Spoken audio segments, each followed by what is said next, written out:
Friends, welcome to meaning in Gujarati channel.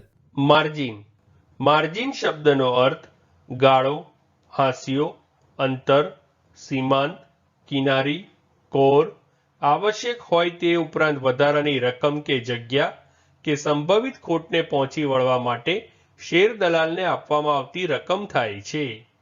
Margin શબ્દને આપણે વાક્યમાં પ્રયોગ કરીને સમજીએ. He won the election by a narrow margin. એટલે કે તેમણે સાંકડી સરસાઈથી ચૂંટણી જીતી. એક બીજું ઉદાહરણ જોઈએ. The profit margin is very high in this business.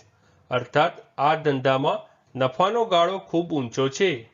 Friends, વધુ માહિતી માટે અમારી વેબસાઇટ meaninginggujarati.com ની મુલાકાત જરૂરથી લેજો અને ચેનલ પર બીજી વિડીયો છે જે તમે જોઈ શકો છો અને ચેનલને લાઇક, શેર, સબસ્ક્રાઇબ અને કોમેન્ટ કરવાનું ભૂલશો નહીં. Thank you.